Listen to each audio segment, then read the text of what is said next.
এই প্রশ্ন অন্তর কাঁপায় দেওয়ার মতো প্রশ্ন।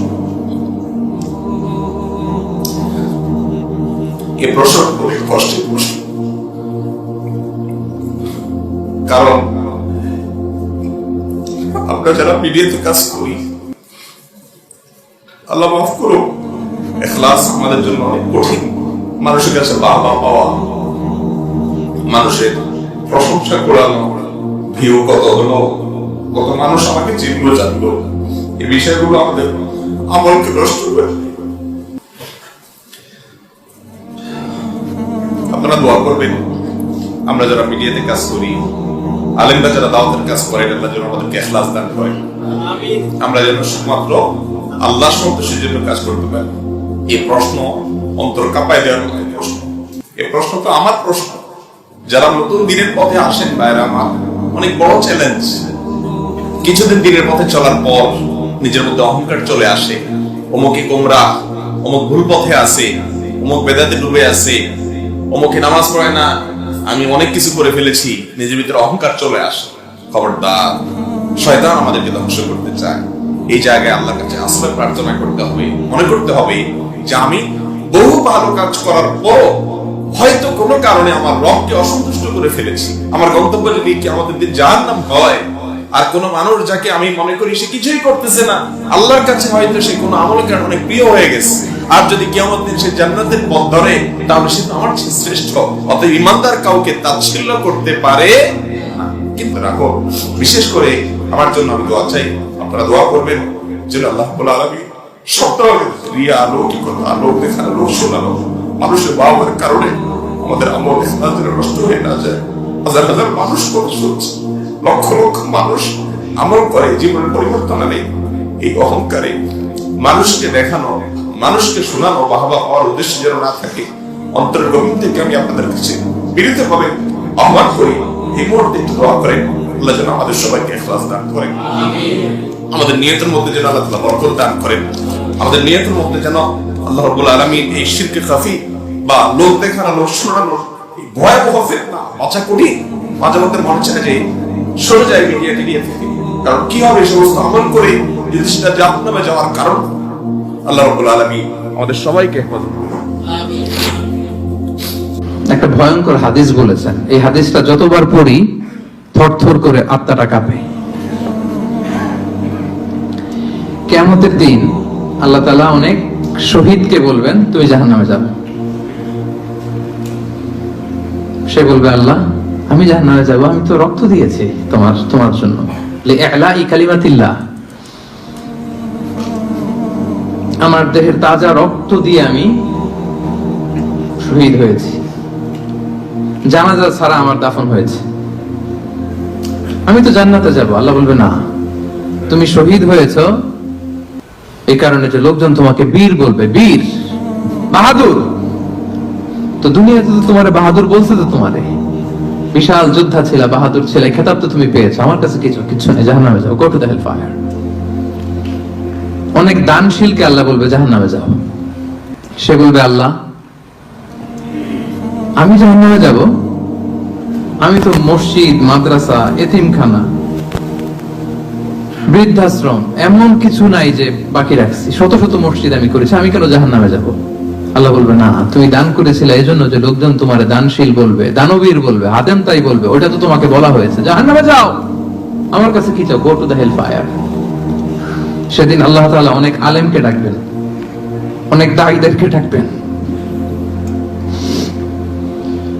অনেক দুআত ইলাল্লাহদের তিনি ডাকবেন।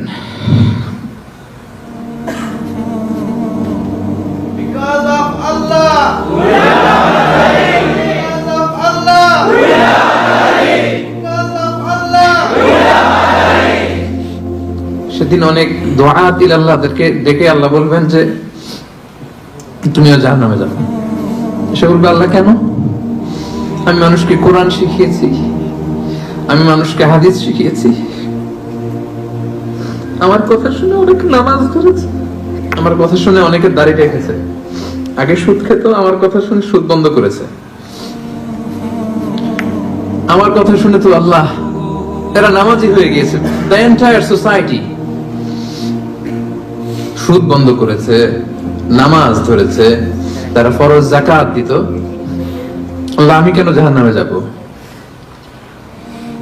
আল্লাহ বলবেন তুমি এই দাওয়াতি কাজ করেছো, লোকজন তোমাকে বড় আলেম বলবে, লোকজন তোমাকে বড় সেলিব্রিটি বলবে, লোকজন তোমার নামে তাকবীর দিবে, তোমাকে বড় আলেম বলবে, বড় দাঈ বলবে। এটা তো বলা হতো তোমাকে দুনিয়াতে, আল্লামা বলে ডাকা হতো তোমাকে, বাহরুল উলুম বলা হতো তোমাকে, জ্ঞানের সাগর, অনেক বড় দাঈ, অনেক বড় সেলিব্রিটি তোমাকে বলা হতো এই দুনিয়াতে। তো যা চেয়েছো তা তো পেয়েছো, আমার কাছে কি চাও?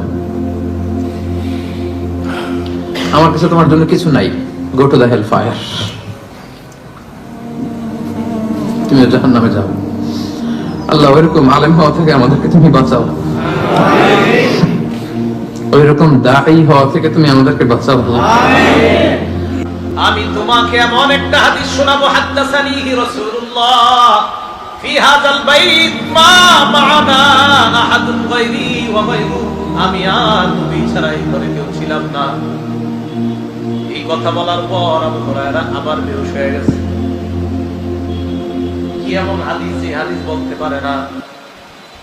আবু হুরায়রা রাদিয়াল্লাহু তাআলা আবার বলে, আমি তোমাকে এমন একটা হাদিস শোনাবো, নবীজি এই ঘরে এই জায়গায় বসে হাদিসটা আমাকে শোনাইছে, আমি আর আল্লাহ নবী ছাড়া কেউ শুনে নাই।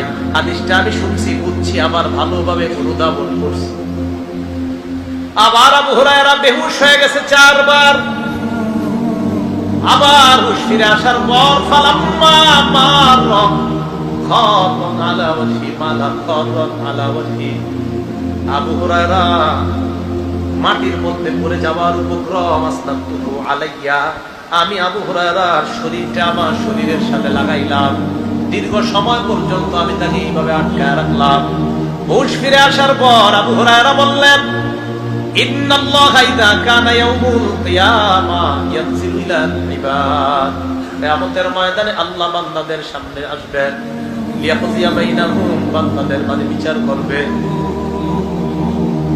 আউয়ালু মান ইয়াদউ বিহি রাজুলুন তাআল্লামাল ইলমা, সর্বপ্রথম আল্লাহ এমন বান্দাকে ডাকবে যেই বান্দা ইলম শিখছে।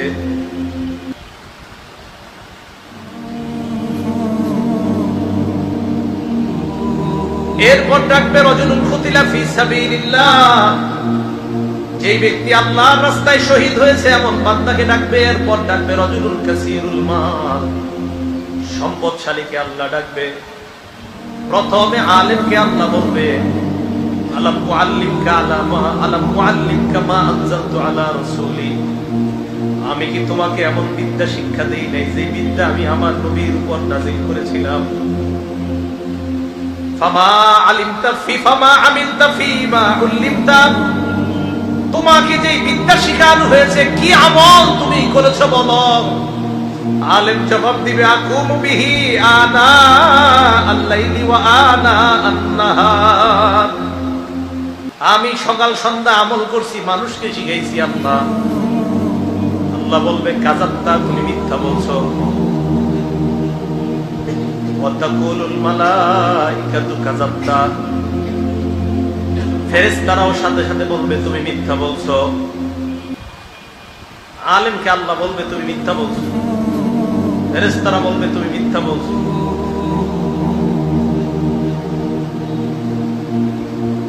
এরপর আল্লাহ শহীদকে ডাক দিয়ে বলবে, তুমি কেন শহীদ হয়েছে বলো। শহীদ বলবে, আল্লাহ আপনারই খুশি করার জন্য শহীদ হয়েছে।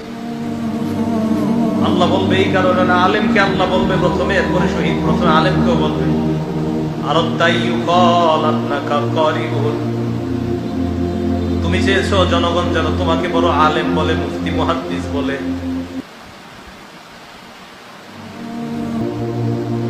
মানুষ তোমাকে বড় আলেম বলছে, বড় বক্তা, বড় মুহাদ্দিস সব বলছে, যাও জাহান্নামে যাও।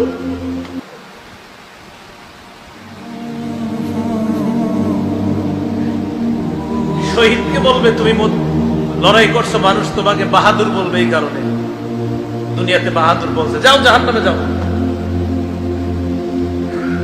দাতাকে বলবে, তুমি যেন বড় দাতা, এটা বলার জন্য তুমি দুনিয়াতে দান করছো, জাহান্নামে যাও। হাদিসে নবীজি বলছেন, উলাইকা সালাসাতু সাআরু বিহিমুন নার, আউয়ালু মান তুসাআরু বিহিমুন নার, এই তিনজনকে দিয়ে জাহান্নাম জ্বালাবে আল্লাহ। যখন এই হাদিসটা পড়ি তখন আমি খুবই ভয় পাই, প্রচন্ড ভয়ের ভিতরে থাকি। হযরত আবু হুরায়রা রাদিয়াল্লাহু তাআলা আনহু উনি এই হাদিসটি এক তাবিঈকে বলতে যে 4 বার উনি বেহুশ হয়ে গেছেন, 4 বার উনি সেন্সলেস হয়ে গেছেন, জ্ঞান হারিয়ে ফেলেছেন এই হাদিসটি বলতে যে। সুতরাং আসলেই হাদিসটি অত্যন্ত ভয়ঙ্কর এবং অত্যন্ত সতর্কবাণী। বিশেষ করে ওয়ামিলুস সালিহাত, এই আমেলে সালেহা করতে যে আমরা যে ভুলগুলি করে থাকি, যে ভুলের মাসুল আমাদেরকে দিতে হবে হাসরের ময়দানে আল্লাহর দরবারে। আল্লাহ পাক রব্বুল আলামিন হাসরের ময়দানে একজন শহীদকে দাঁড় করাবেন, তুমি দাঁড়াও, তোমাকে যে একটি হায়াত দিয়েছি তুমি কি করেছো? তখন সে বলবে, হে পরওয়ারদিগার আলম, আমার রব, এই যে আমার হাত কাটা, আমি তোমার দ্বীন প্রতিষ্ঠা করার জন্য আমার জান কুরবান করে দিয়েছি। তখন আল্লাহ পাক রব্বুল আলামিন বলবেন, তুমি মিথ্যে বলতেছো, তুমি মৃত্যু, তুমি কাযযাব, তুমি কাযযাব, তুমি তোমার জানকে কুরবান করেছো, তোমাকে যেন মানুষ শহীদ ডাকে, তোমাকে যেন মানুষ সম্মান করে, বীর বিক্রম, বীর উত্তম, এটা যেন মানুষ তোমাকে বলে, এজন্য তুমি শহীদ হয়েছ, আমার দিনকে প্রতিষ্ঠা করার জন্য নয়, আমার জন্য নয়। ভাইরা আমার, ভয়ঙ্কর বিষয়। ফেরেশতাদেরকে বলবেন আল্লাহ পাক রব্বুল আলামিন যে তাকে উল্টো করে, অর্থাৎ পায়ে বেঁধে মাথাটাকে জমিনে ঘেঁষিয়ে তাকে জাহান্নামে ফেলে দাও। আরেকজনকে দাঁড় করাবেন, এই তুমি দাঁড়াও, একজন ধনবান ব্যক্তি, দানবীর ব্যক্তি, তুমি দাঁড়াও। সে দাঁড়াবে, জিজ্ঞেস করবেন যে আমি যে তোমাকে ধন দিয়েছিলাম, সম্পদ দিয়েছিলাম, তুমি কি করেছো? সে বলবে, হে আল্লাহ, আমি তো তোমার রাস্তায় ব্যয় করেছি, মসজিদ, মাদ্রাসা, কালভার্ট, ব্রিজ, রাস্তাঘাট, এতিম, গরিবদেরকে, অসহায়দেরকে সাহায্য করেছি, এগুলো তো আমি তোমার রাস্তায় ব্যয় করেছি। তখন আল্লাহ পাক রব্বুল আলামিন বলবেন, তুমি কাযযাব, মিথ্যুক, তুমি মিথ্যে বলছো, তুমি এগুলি করেছো যাতে মানুষ তোমাকে দানবীর বলে, দাতা বলে, মানুষ তোমাকে সম্মান করে, তোমার নাম প্রচার হয়, এজন্য তুমি এগুলি করেছো, তুমি আমার সাথে মিথ্যে বলতেছো। ফেরেশতাদেরকে বলবেন, ফেরেশতারা তাকে পায়ে দুজকের শিকল দিয়ে বেঁধে উল্টো করে তাকে টেনে হেঁচড়ে জাহান্নামে ফেলে দিবেন।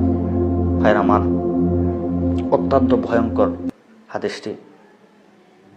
আল্লাহ পাক রব্বুল আলামিন কিছু আলিমদেরকে ডাক দিয়ে দাঁড় করাবেন, তুমি উঠো, তোমাকে যে আমি ইলম দিয়েছিলাম, জ্ঞান দিয়েছিলাম, শিক্ষা দিয়েছিলাম, মেধা দিয়েছিলাম, প্রজ্ঞা দিয়েছিলাম, বক্তব্য দেওয়ার যে একটা স্পিড দিয়েছিলাম, এগুলো তুমি কি করেছো? তখন সে বলবে, হে আল্লাহ জাল্লা জালালুহু ওয়া নাওয়ালুহু, এগুলি তো তোমার দ্বীন প্রচারের কাজে লাগিয়েছি। আমি মাদ্রাসায় শিক্ষা দিয়েছি, মসজিদে খুতবা দিয়েছি, পৃথিবীর আনাচে কানাচে ঘুরে ঘুরে তোমার দ্বীন প্রচার করেছি, দ্বীনের দাওয়াত দিয়েছি। তখন আল্লাহ পাক রব্বুল আলামিন বলবেন, তুমি কাযযাব, তুমি মিথ্যুক, তুমি এগুলি করেছো যাতে মানুষ তোমাকে বক্তা বলে, আলোচক বলে, ইসলামী লেকচারার বলে, তোমাকে যেন সম্মান করে। তুমি মাদ্রাসায় শিক্ষা দিয়েছো যাতে তোমাকে শিক্ষক বলে, তুমি মসজিদে খুতবা দিয়েছো যাতে মানুষ তোমাকে খতিব বলে, ভালো আলোচক বলে, তোমাকে সম্মান দেয়, তুমি এগুলি এজন্য করেছো। সুতরাং তুমি দুনিয়াতে যা করেছো, দুনিয়াটা তুমি দুনিয়াতেই পেয়ে গেছো, আখেরাতে তোমার জন্য কিছুই নেই, আখেরাতে তোমার জন্য কিছুই নেই। ভয়ঙ্কর হাদিস, ভয়ঙ্কর হাদিস। এটা যখন এই হাদিসটা যখন পড়ি তখন থরথর করে ভিতরে একটা কম্পন সৃষ্টি হয়ে যায়, নিজেকে সামলিয়ে রাখতে পারি না, কোথাও যেন কোনো ভুল হয়ে যাচ্ছে নাকি, কোনো অপরাধ করে ফেলতেছি নাকি, নাকি এত কষ্ট, এত দিন প্রচার, এত মেহনত, এগুলি কি আমাদের বিফল যাবে? এটা নিয়ে অনেক টেনশনে আমরা পড়ে যাই। সুতরাং আমরা যারা দিন প্রচারে নিয়োজিত, দিনের দাঁড়াই, যারা দাঁড়াই ইলাল্লাহ, যারা দানবীর, যারা দান খয়রাত করেন, যারা শহীদ, যারা দিনের জন্য শহীদ হয়েছেন, এদেরকে আল্লাহ পাক রব্বুল আলামিন, যাদের ইখলাসের মধ্যে বেশকম থাকে, আল্লাহ পাক রব্বুল আলামিন দুনিয়ার জন্য যারা করে, আল্লাহ দুনিয়াতে দিয়ে দেন, পরকালে যাওয়ার পরে আখিরাতে তাদের জন্য শূন্য, খালি হাত, কিছুই নেই, খালি হাতে জাহান্নামে যেতে হয়।